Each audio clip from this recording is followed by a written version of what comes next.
Hey everybody, welcome back to another episode of Flower Friday.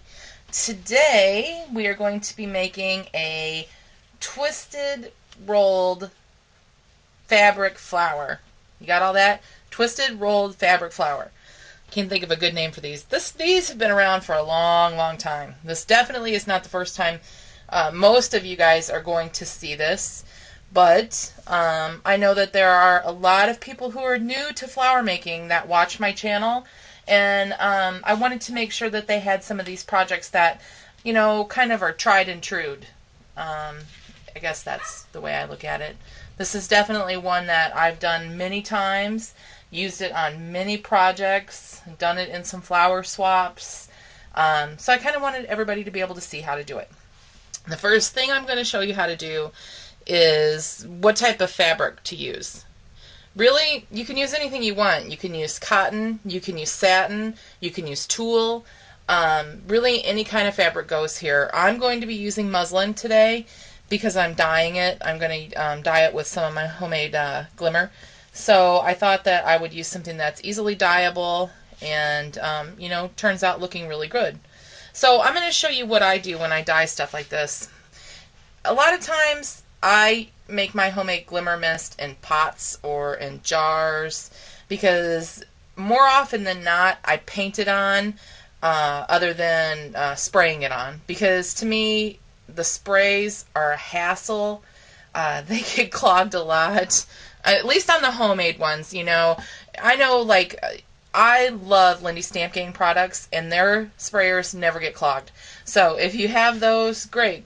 I have some and I love them and I use them on lots of projects, but for this instance I wanted this particular color, which I do not have in a Lindy Stamp Gang product, so I'm going to use my homemade one. And all I'm going to do is I'm just going to take it and I'm going to, let me make sure this is in camera here. It is. I'm just going to dip it in my bottle. And sometimes this might get a little difficult because you kind of got to squish it in there pretty good.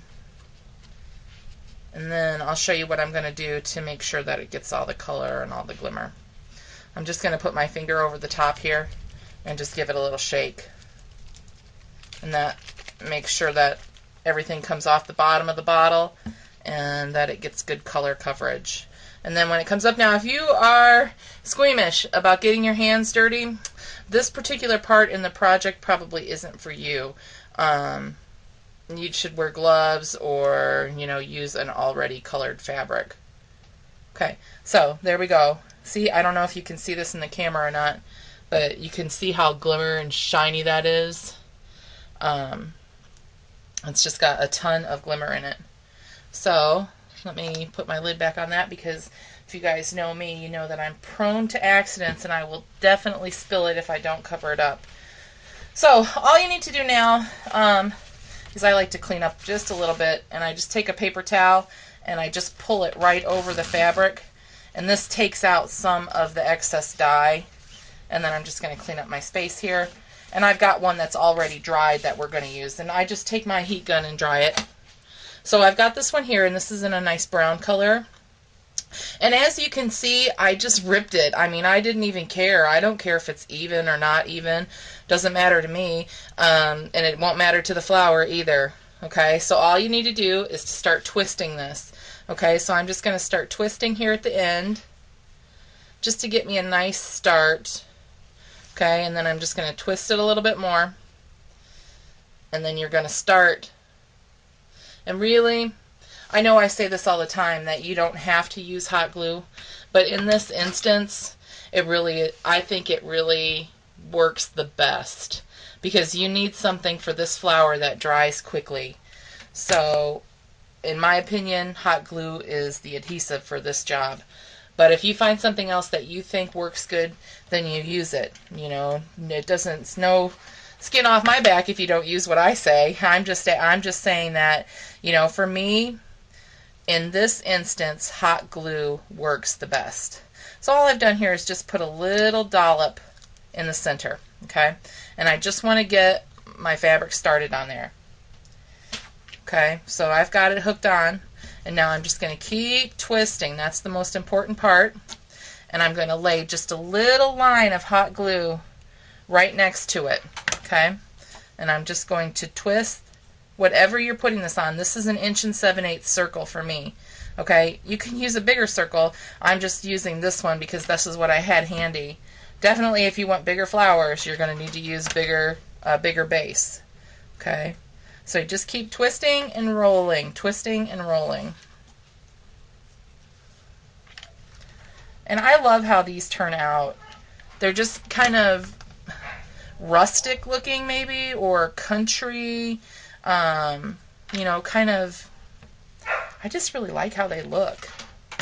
These look great on headbands too. I have a couple that I've made for my daughter and put these on headbands, and they're really cute. And you know, when I say my daughter's 16, so you know, this isn't just for little kids. You know, it's for you know, almost growing people.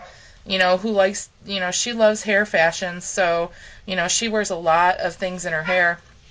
And I've made a lot of flowers for her, and you know that she loves them, and her friends love them too. So just keep that in mind. If you have older kids, works out great too.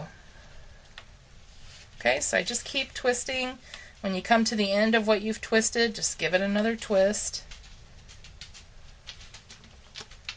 Look at how dirty my fingers are from this stuff. So definitely, if you are prone, or if you don't like to get your fingers dirty, you know, take precaution here. Make sure that you wear gloves, because this will stain your fingers. It comes right off, but you know, it does stain, so just keep that in mind. So we just keep going around, keep twist and glue, twist and glue.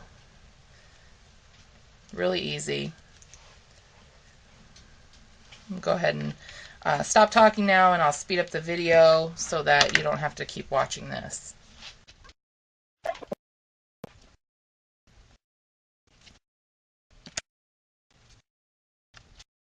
Okay, now when you get to the end, in order for this to lay flat, see how I've got that little bit of white hanging over there? I'm going to cut that off because I don't have enough left all the way around to put another round. But what I'm going to do is I'm just going to really glue this pretty good here, right where it ends. And then on the bottom, we're going to just fold this over. Okay, I'm going to cut it, and we'll make a clean edge.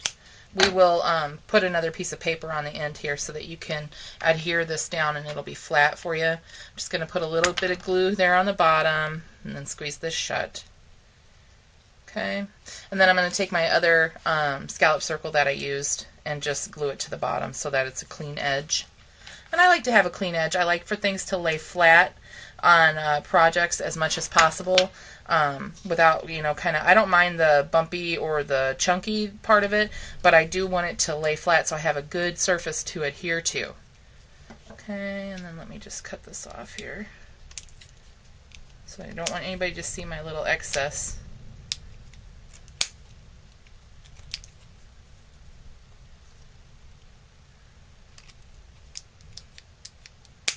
Okay, so that's what we've got here. And then we're going to go ahead and embellish this real quick. Maybe we'll use some feathers and some pearl strings, something like that. I'll be right back. Okay, ladies, we're back, and we're just going to embellish with a nice vintage looking button, some pearls, and a feather. This is a marabou feather, so it's very fuzzy. And you will, that's another thing, if you don't like fuzzy, you might not like this, because marabou feathers are very fuzzy, and they tend to shed all over the place, but they look so pretty on the finished product. So I've just put some hot glue here, and I'm just going to lay my feather in. Okay, make sure, I'm going to turn it over, I'm going to make sure that it looks good. Okay, and then I'm going to also glue on my pearls. Let's see how I want this to be.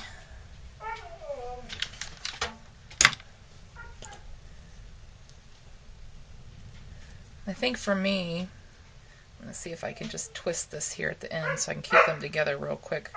Okay. Did you see how I did that? I just twisted the two ends together so that they'd stay together in a loop for me. And then I'm going to go ahead and just glue this right here. And then I will pull that. Actually, my glue's still wet enough. I can just hook that just like that. And I'll pull it in front here when I lay it down. Okay, and then I've already cut the back off my button, and I'm just going to hot glue that onto the center of my flower. This is a really classy looking flower. And you don't have to make them this way. You know, they don't have to be fancy like this. That you could put a button in the middle, you know, and tie it together, you know, with a little bit of string. But this, I think this looks really good. It's like I used a brown homemade glimmer, and then I've used black accents, and there's a little bit of silver in the button. And I really like how this came out. It's really cute. I hope you like it too, and we'll see you next week for Flower Friday. Oh, I also want to tell you, I have several videos that I'm probably going to put up today, and one of them is going to be announcing my 600 subscriber giveaway. I'm hoping to hit 600 subscribers by next Friday, because that's when the giveaway is going to be. And we'll have all of the details out either today or tomorrow in a video for you guys, and how you can win and what you need to do to qualify. All right, everybody, have a wonderful day. We'll see you next week. Bye-bye.